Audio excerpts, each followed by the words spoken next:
Aujourd'hui, nous allons parler des algorithmes et de l'khawarizmi. Mais d'abord, voyons la question des algorithmes. Qu'est-ce que c'est qu'un algorithme? Il faut commencer par cela. C'est un processus de calcul ou de recherche, c'est-à-dire un ensemble de règles strictes, précises, qui mènent à un résultat. Et par conséquent, puisque c'est des règles précises et strictes, elles peuvent être, comme on dira ultérieurement en informatique, programmées. Alors, quelle est la relation entre l'algorithme et le khawarizmi? Je vais commencer par ce point très simple, je reviendrai sur le khawarizmi plus tard. Eh bien, algorithme n'est qu'une déformation du nom de khawarizmi et de ces méthodes de calcul qu'on appelait à l'époque le khawarizmiyat, puis en latin algorithmi, et puis cela a donné algorithme. Donc on voit très bien la provenance. Maintenant, à quoi servent les algorithmes? Eh bien, aujourd'hui, dans ces technologies du 21e siècle, on ne peut plus s'en passer. Je donne un exemple simple qui n'a rien à voir avec le 21e siècle pour montrer ce que c'est qu'un algorithme concrètement. Nous avons tous appris à faire l'opération de division, c'est-à-dire un ensemble de règles pour diviser un nombre par un autre. On sait comment faire cette division, on la pose, etc. Bon, je ne vais pas vous décrire le processus de division. Eh bien, c'est un algorithme, c'est-à-dire un processus de calcul qui mène au résultat. Aujourd'hui, les algorithmes sont absolument nécessaires et ils sont utilisés à la fois par les grands du web. Alors, je donne un exemple, bien entendu, c'est-à-dire ce qu'on appelle à l'ouest les GAFA. Google, Apple, Facebook, Amazon. Parfois, on ajoute le M de Microsoft. Très bien. Ben, on sait que ces GAFA sont aujourd'hui la base de la notoriété, de la popularité, de la prédiction. Voilà, après avoir montré cette histoire de la division, revenons maintenant par exemple à Google. Sur Google, il y a 30 000 milliards de pages qui sont indexées. Donc quand quelqu'un fait une recherche, il doit avoir une méthode de recherche qui le mène au résultat, c'est-à-dire qui répond à l'objectif souhaité. Eh bien, c'est un algorithme de Google, de recherche de Google. Mais c'est également le cas des autres. Alors, pour ne pas rester seulement dans l'Ouest, il faut comprendre une chose, c'est que en Chine et dans certains pays, il y a aussi l'équivalent, qu'on appelle par exemple en Chine les BATX, Baidu, c'est un moteur de recherche, Alibaba, c'est un site de e-commerce, Tencent, qui représente une plateforme de messagerie et de services, et Xiaomi ou Xiaomi, c'est-à-dire un fabricant de smartphones. Donc il ne faut pas rester, nous on reste focalisé sur GAFA, mais il y a les BATX. Et puis d'autres se sont ajoutés, notamment par exemple ce qu'on appelle les NATU, Netflix, Airbnb, Tesla et Uber. Alors, voilà donc des algorithmes.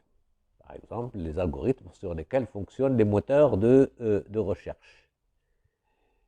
Et ce qu'il faut dire, bien entendu, alors, j'ai donné un chiffre tout à l'heure sur le nombre de pages indexées par Google.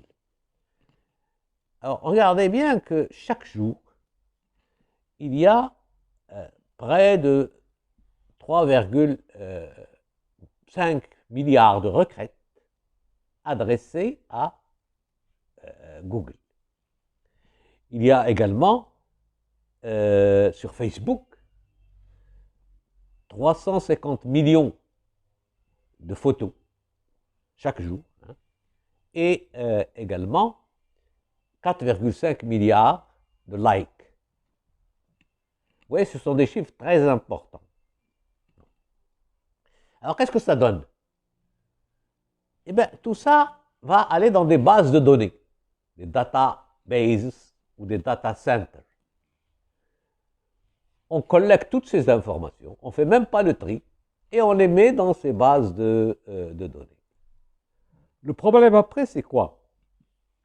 C'est que quand on a besoin d'une information relative à un problème précis, comme tout à l'heure on disait trouver la page de Google, eh bien il faut un algorithme de recherche, c'est-à-dire un processus de recherche qui permet d'obtenir le résultat.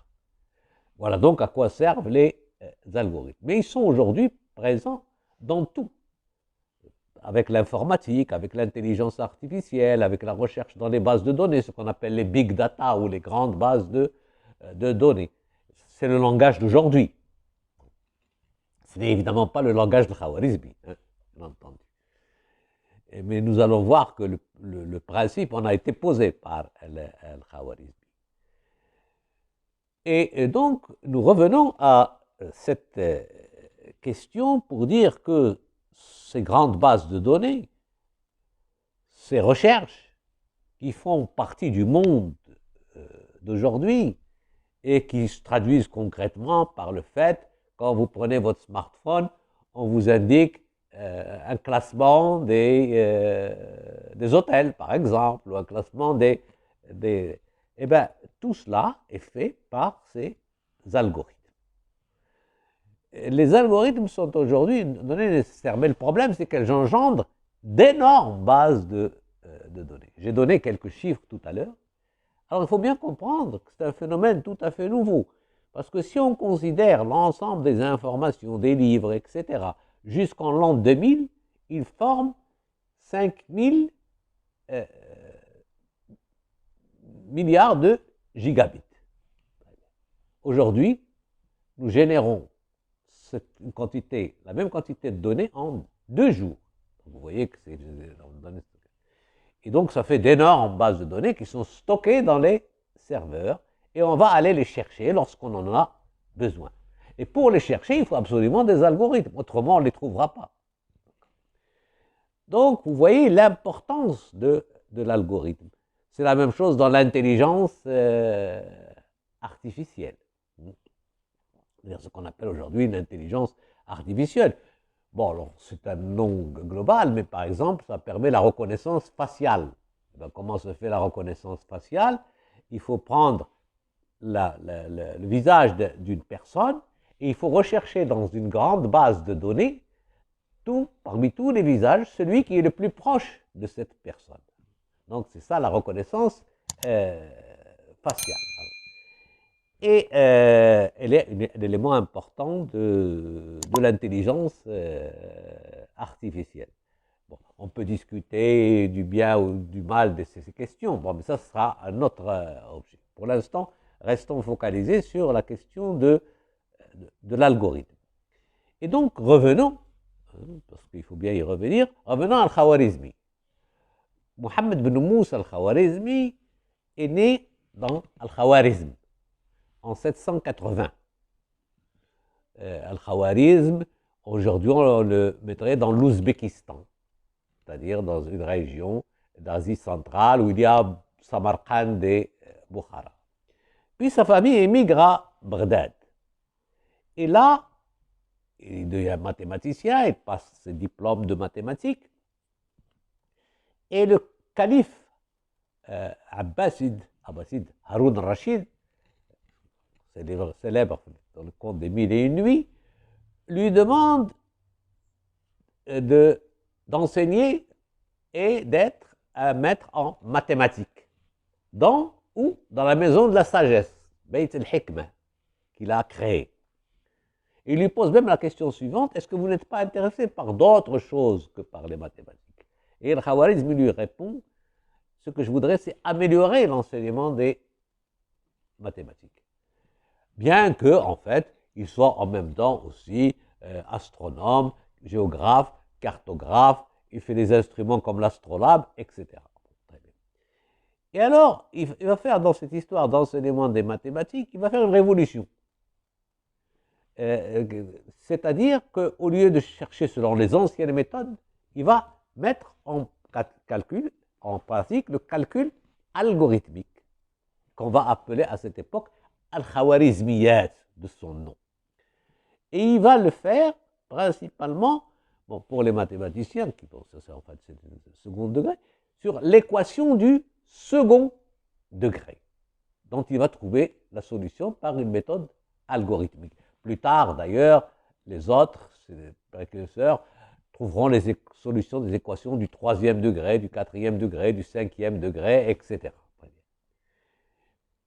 Et en même temps, il fonde une nouvelle discipline, l'algèbre, dans son livre Al-Jabr al-Mukhtasar fi al-Jabr wa al-Muqabala, la restauration et la comparaison, d'où provient le mot algèbre.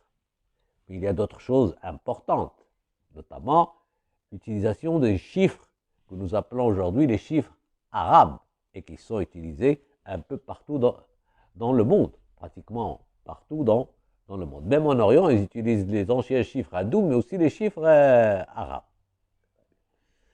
Et ces chiffres arabes vont être introduits en Europe, et ça sera quelque chose de très important pour le calcul, parce que quel est l'intérêt? C'est que, bien entendu, avec le zéro, ça donne la numérotation décimale, les dizaines, les centaines, les unités, les milles. Et le calcul est beaucoup plus simplifié qu'avec les anciennes méthodes de calcul qui utilisaient les chiffres romains. Vous connaissez tous les chiffres romains, c'est très compliqué à calculer avec les chiffres romains. Mais on peut calculer avec la numérotation décimale et ça va se répondre en Europe et dans le reste du monde. Voilà donc un élément important de l'Khawarizmi, à part l'introduction de l'algorithme. Alors cet algorithme, pour revenir à notre débat, est une chose qui, comme je vous l'ai dit, est fondamentale.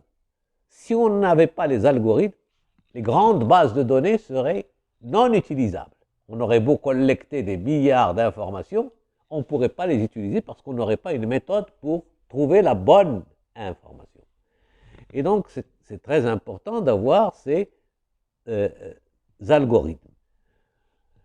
Et par conséquent, voilà un apport qui est reconnu d'ailleurs. Prenez tous les gens qui font de l'histoire de l'informatique, eh bien, ils commenceront par Al-Khawarizmi, parce que Al-Khawarizmi est le précurseur de l'algorithme et que l'algorithme va être utilisé dans l'informatique qui va se développer maintenant au 19e siècle, en grande partie après les années 60, mais avec des précurseurs comme Ada de Lovelace, qui est la fille de Byron, du poète anglais Byron, ou Charles Babbage, ou Alan Turing, ou encore Claude Shannon, ou Andrei Kolmogorov. Je m'arrête en 1960, puisqu'après il y a eu beaucoup de gens et qu'on ne peut pas les citer tous. Par contre, ça, je les ai cités parce que ce sont des précurseurs. Mais ils ont repris la notion d'algorithme et ils l'ont transformée progressivement en la notion de programme. C'est-à-dire que cet ensemble de règles, on les met dans un programme et puis on l'intègre à la machine, ce qui devient un logiciel ou un programme informatique. Et puis ensuite, avec cette informatique, on a ensuite tout le développement de l'informatique, de la micro-informatique, des logiciels, de l'intelligence artificielle et de tous ces éléments-là. Voilà donc comment quelque chose qui date quand même du 9e siècle est utilisé aujourd'hui dans toutes ces technologies qui seraient tout à fait non opérationnelles si nous n'avions pas la notion d'algorithme. Voilà le principal apport del Khawarizmi. Le Khawarizmi d'ailleurs, ça va peut-être pas anecdotique, mais c'est qu'ensuite le calife Al-Mamoun, fils de Haroun al-Rachid, va le nommer directeur de Dar al-Hikma, de la maison de la sagesse, et il décédera à Bagdad en 850. Voilà à la fois l'histoire de Khwarizmi, des algorithmes, de l'algèbre et de pas mal d'autres choses. Si on voulait parler de tout ce que fait le Khwarizmi, on en sera encore là demain. Merci.